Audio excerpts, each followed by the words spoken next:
Today's episode of the Gone Fission Nuclear Report is brought to you by Fluor. We're building a better world. Welcome to the Gone Fission Nuclear Report, your one-stop source for all the latest news from the Department of Energy's Environmental Management Program.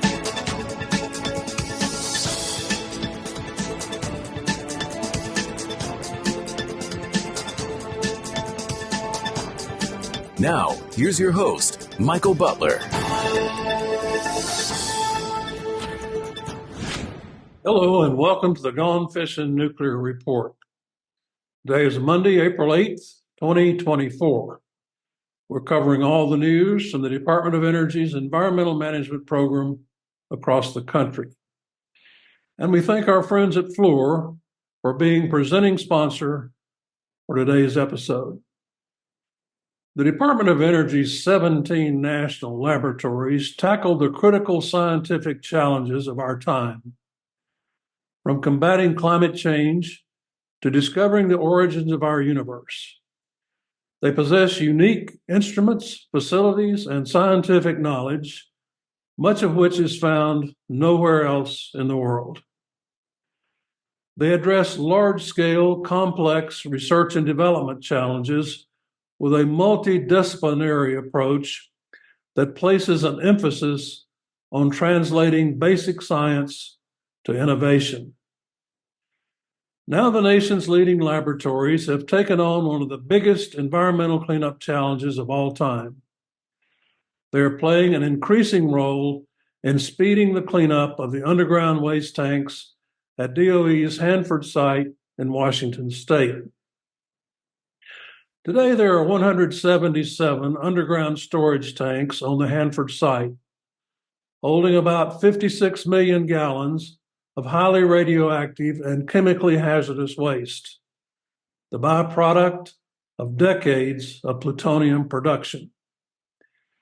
It is by far the largest environmental cleanup challenge in the DOE complex and is expected to take decades and require billions of dollars to complete. Now DOE has committed over $27 million for research and development to accelerate Hanford's waste tank cleanup mission. The funds will go to 13 projects led by 6 national laboratories. Recipients of the funding are Savannah River National Laboratory, Pacific Northwest National Laboratory, Oregon National Laboratory, Idaho National Laboratory, Los Alamos National Laboratory, and Sandia National Laboratories. The work ranges from monitoring of tank integrity and corrosion control to robotic guided vehicles for handling tank waste. The work is being overseen by a group called the Network of National Laboratories for Environmental Management and Stewardship. The network team evaluated some 300 potential R&D ideas and ultimately arrived at 35 recommended R&D areas. Overall, officials believe the joint work of the laboratories in this and other similar projects could generate as much as $150 billion in savings and cut 10 to 20 years off the multi-decade cleanup mission, according to the Hanford Tank Waste Roadmap. Connie Herman is Associate Director of Savannah River National Laboratory and part of the management group of the laboratory network. And so in our recommendations, we try to just say top, high priority, medium, let DOE decide which ones they were going to go down the path with pursuing. And one of the direct feedbacks was, okay, grout is really a strong one you guys need to pursue. Maybe that needs to be higher rated. In our case, we said, well, we said it was a top priority, whether it's 1 or 2, that's DOE's decision. So that feedback was folded into how we move forward with it and how DOE move forward. But I think we were also very encouraged by the support from the review teams of the transparency that they were all suggesting, as you know, this is a big mission. If we're going to pursue technology development, and especially the expense and the cost associated with that, have that open dialogue with the regulators and the stakeholders so they know what we're pursuing and can provide feedback along the way. So that was one of the things they strongly encouraged, and we emphasized that more in the final document. We'll have more after this message from Fluor.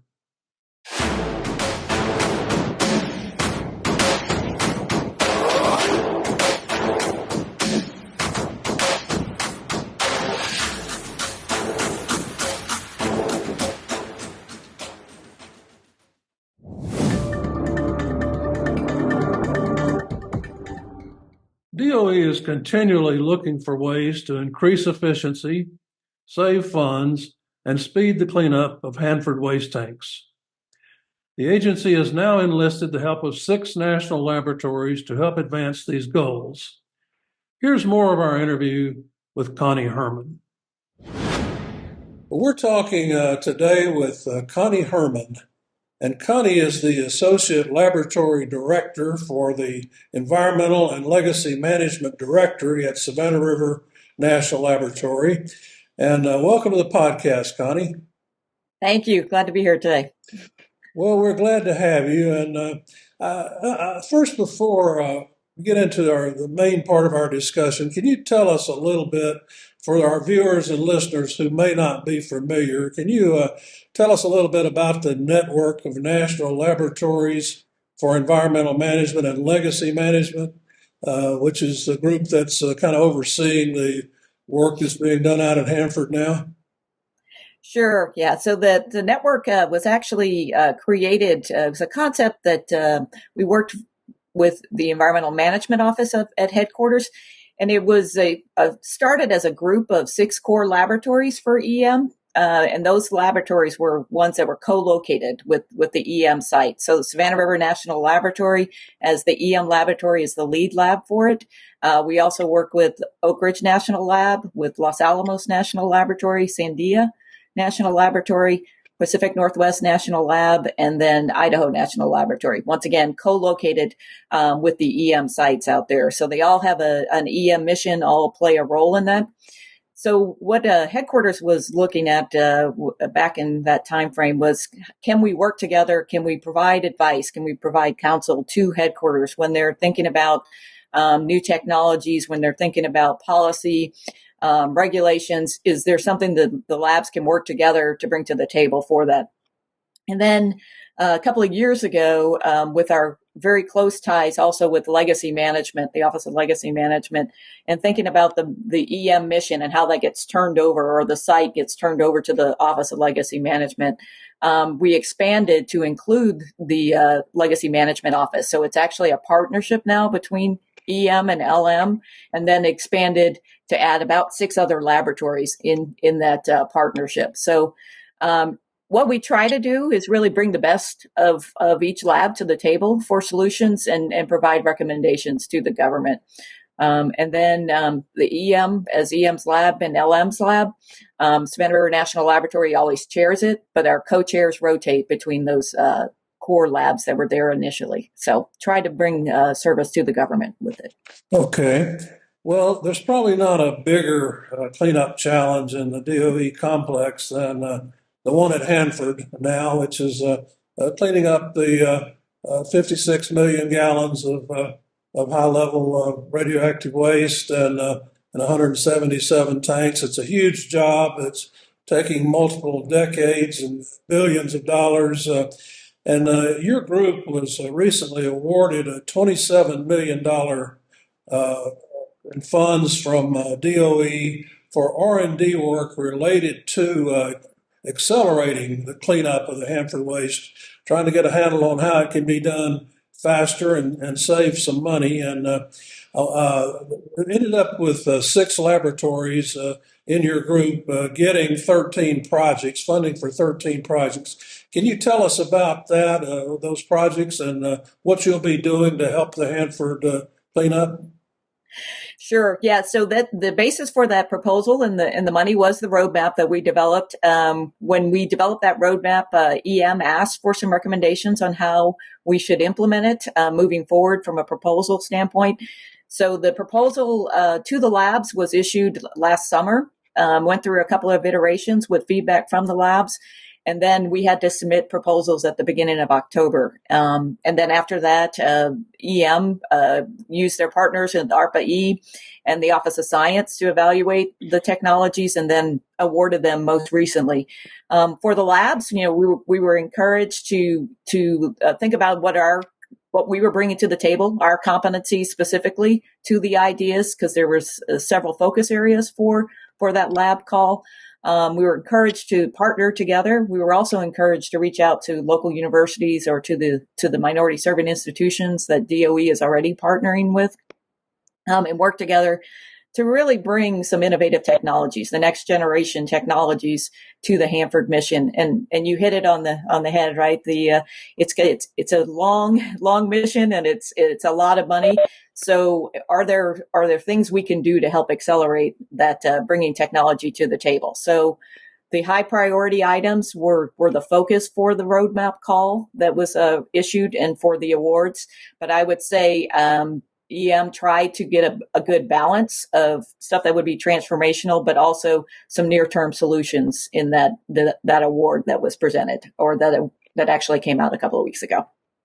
Well, the laboratory groups in working on this, it seems like I read that they came up with about 300 ideas for research and development projects, and those were eventually narrowed down to about 35 recommendations of things that were doable and manageable for the Hanford project. Can you tell us about that process and how you went about generating ideas and narrowing it down? Yeah, sure. Yeah. And so we were chartered by EM, as like I said, as part of the lab network, recognizing that Hanford's a big task, right? And you're going to have different technical focus areas. What we try to do was use the 6 core laboratories as leads, and each led a different functional area for this effort. And then we had subject matter experts from each of the labs cross-pollinate each of these teams. So as an example, tank retrieval or pre-treatment that has to be done for the waste. We had specific focus area groups on that. But instead of having siloed solutions, what we tried to do was get everybody on the same page of what is the state of Hanford, what is the state of technology, what is the state of the treatment. And then actually brainstorm the group with about 45 people. We had some in-person meetings, team meetings, because it was during COVID, and kind of think through the process, the flow sheets of where are those bottlenecks, where are the places that have caused barrier, or if we've had barriers to treatment in the past or to technology implementation. And so brainstormed around those ideas. So that came up with about the 300 ideas that you talked about. And then we were able to bend those into common themes. Taking those common themes, we then said, okay, what would it take to actually go implement those technologies? And did a hard assessment amongst ourselves of timing. Is it going to have regulatory acceptance? Are the stakeholders going to back this idea? What are the barriers if they're not? And then looking at the cost and schedule potential implications to that, and permitting, all those things of how long would it take to implement the technology should we come up with it. So we did a systematic ranking, engineered evaluation based on those criteria. And that's how we came down with the 35 that we thought were the most impactful, from being able to accelerate the mission. Some of them are really just risk reduction, knowing that there's, some technology uncertainty. So can we go do something to make the current technologies more risk reduced, or to reduce the risk associated with them? So those 35 areas were been top priority, high priority, and medium.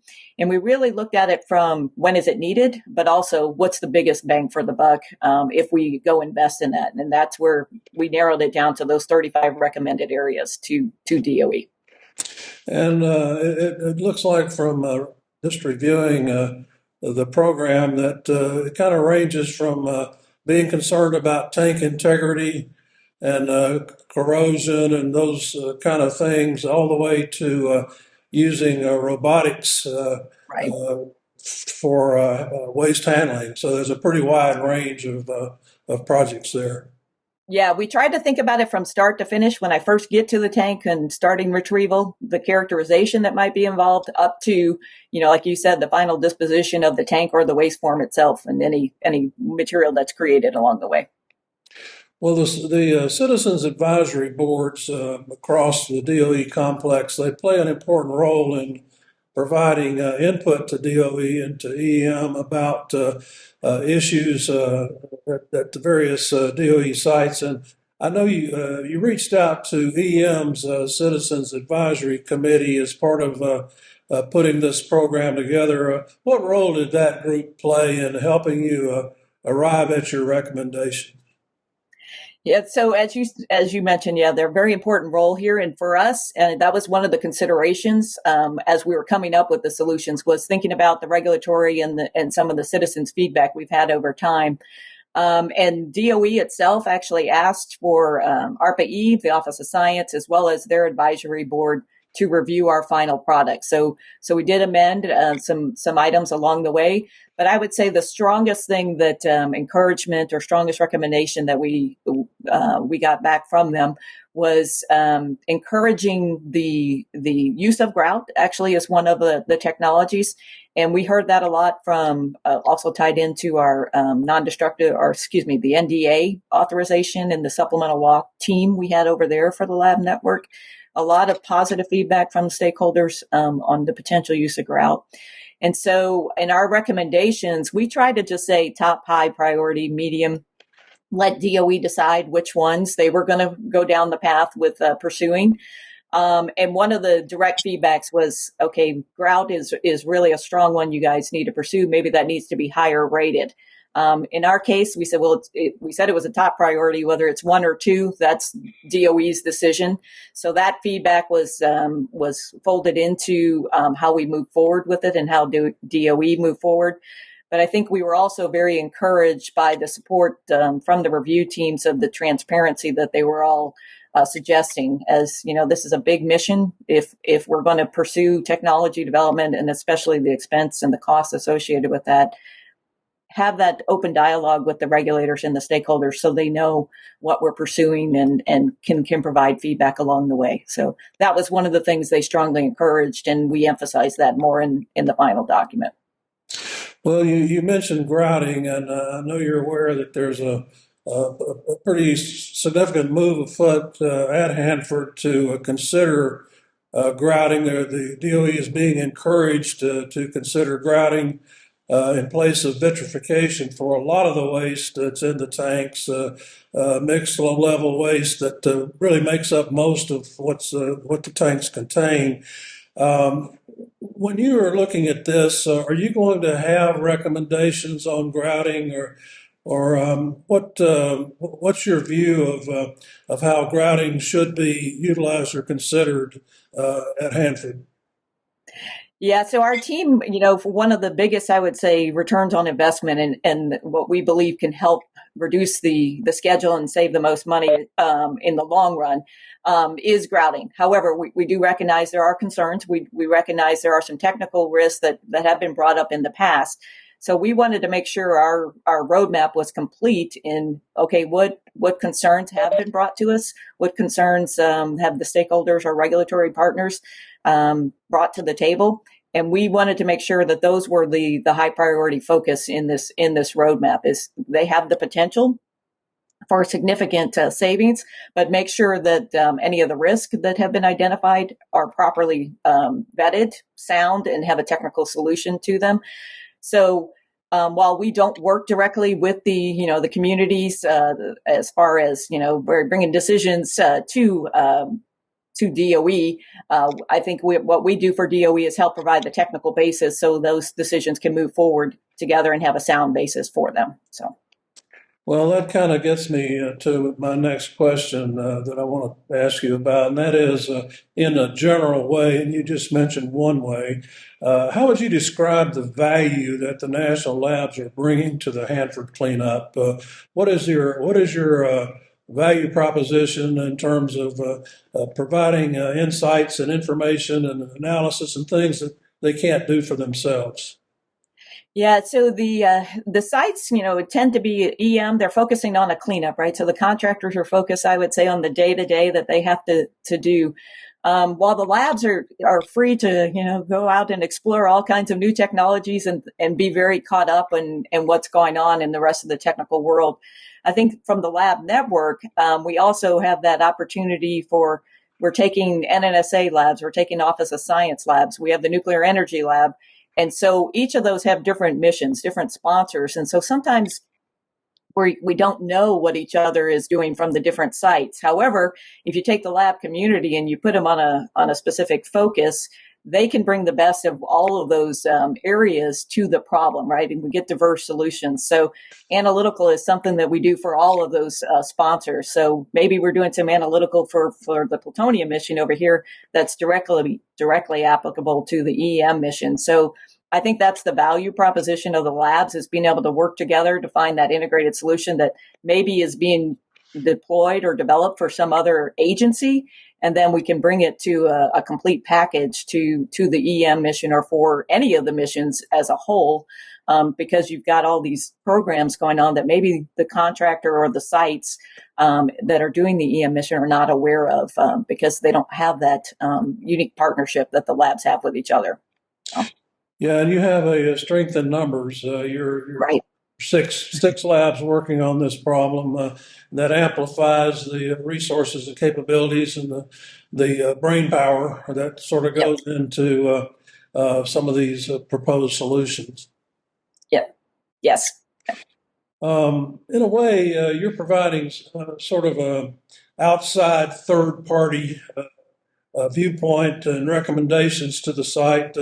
What obligation does Hanford have to accept your recommendations, and how do they feel about what you're doing for them, and how's that being accepted out there? Yes. So in this case, we were chartered by headquarters, but we did actually work very closely with the Office of River Protection at the Hanford site on, understanding where their needs were, where they were thinking about going forward as far as processing and the different treatment options. So while what we provided was a recommendation, I think we've had good interaction with Hanford since the roadmap was developed and in the finalizing the roadmap. Also, I think the other piece they see it is, once again, they're focused on the day-to-day, getting the plants up and running, and they see where the labs are enabled to be able to look into the long-term for them and to be working some of those solutions that maybe we can get to a solution when they're ready for them while they're focusing on the day-to-day. So once again, it's a recommendation, but I think it's based on a lot of good years of work. And in our case, with the Savannah River National Lab, we've been treating millions and millions of gallons of waste already, working with our site contractors. So, and you see that with some of the other labs and what they've been doing with their waste treatment. So in Hanford's, I guess their way of looking at it is, okay, are you bringing me proven technologies or stuff that we know will work? And that's, I think, helps them understand that why this is important and why it's a good thing to go do. So it's recommendations, but having the foundation that says why it's a sound recommendation, I think will help Hanford move forward. So your group is involved at the other sites that have waste management missions, like Savannah River in Idaho? Yes. Yeah. So our group is, so the National Lab Network, we've had several chartered tasks, so this roadmap was a big one. The NDA 3125 supplemental law treatment also for Hanford. But we've also, in the past, the history of Savannah River site, the development of our improved glass formulations was a co-lab effort. Most recently, our next generation solvent we implemented in our tank farm for treating cesium. That was a several lab effort. So we have demonstrated that bringing the labs together and actually implementing the solution is successful, and we can advance the mission. Currently, we are also looking at the groundwater mission across the complex and trying to focus on the last complex plumes that are out there. And so there was a team of national labs working together on that, making a recommendation to headquarters. and actively still involved with one of the groundwater plumes at Los Alamos, working with California at the E-Tech site. So this is something that I think EM and LM have both embraced. Legacy management actually uses the teams to go after some of their problems they've had at their high-risk sites. And so getting the best collective minds together for a great solution, I think. So. Let me ask you one final thing in closing here. If you, I saw that you had the potential for realizing $150 billion in savings and perhaps shaving 10 to 20 years off of the cleanup schedule at Hanford, which is just kind of an amazing statistic. Do you consider that to be a real possibility? Yeah, so when we wrote the roadmap, that was one of the challenges, was really getting truth to fact to the numbers. So that was why we used a lot of ranges. The real possibility for, and we based the numbers on the information we were able to get about operating costs for Hanford. So we tried to be as bounding and as conservative as we could. And really take a hard look at if you could deploy these solutions, grout being one of the ones for the low activity waste, being smart about the way we retrieve, advancing how quickly we can characterize. All those things add up over time. And we tried really hard to think about, if you implement one solution, it has a ripple effect. And, it's not compounded savings necessarily. Sometimes they go together, but we do think bringing the technologies and thinking about the duration of the mission, you're going to have that technology evolution, right? Technology changes so fast these days. So in a 50 to a 70-year mission, we think it's a real possibility to, as long as you stay in front of it and then deploy those technologies, implement them, that you'll actually get to those real savings for the Hanford mission. Well, that would be an amazing contribution and development in what is the toughest environmental cleanup challenge that DOE has.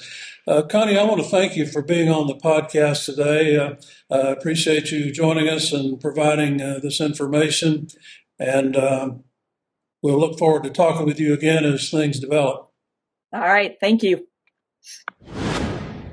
In closing, following our interview with Connie Herman, we looked back at an interview with the DOE Manager of Tank Waste at Hanford we did in Season 2. Delmar Noyes has some closing thoughts from that interview about the potential for the use of grouting and his feeling about what lies ahead for the Hanford tank mission. Question. I'll cover it in a couple ways. Right now we're evaluating grouting technologies and have continued to evaluate all technologies for obviously the past 20 or 30 years to treat some of our low activity waste. And one thing I want to emphasize here is in all cases when we're talking about grout or something other than a vitrification treatment methodology, we're only talking about that fraction of the waste that is low activity, not the fraction of waste that's high level waste. So the high level waste will be vitrified and disposed of in the national repository wherever that's ultimately defined.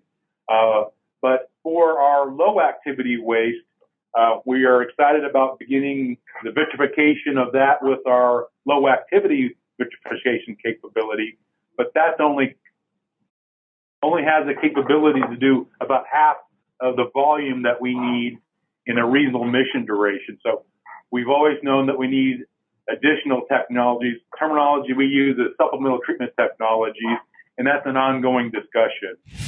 From my perspective as assistant manager for tank farms in the local field office in charge of the tank waste mission, I'm very excited about our progress and opportunities and the accomplishments that we've made as a team over time. I've been working this for a long time. I can remember, the time when we had not retrieved a single shell tank and initiating our single shell retrieval process. We got 20 tanks retrieved at this point. Yes, I'm very excited about the future. Beginning the waste treatment mission and beginning treatment of this waste so we can vitrify it in the direct feed low activity waste, begin to move waste out of our double shell tanks, open up more space to continue retrieval is a very exciting opportunity. Given the accomplishments of the last few years, and I am excited about the site's future. And, I believe that we have opportunities working with the public and our stakeholders and regulators, and informed by science and technology, to find ways to execute our mission, more effectively than some of the predictions that exist right now. But it's going to take a team effort to get to that point. But ultimately, I believe that it is all of our intentions to remove the risk from the environment and, protect the Pacific Northwest and, the future generations from the hazards that were generated at the Hanford site. Today's episode of the Gone Fission Nuclear Report is brought to you by Fluor. We're building a better world.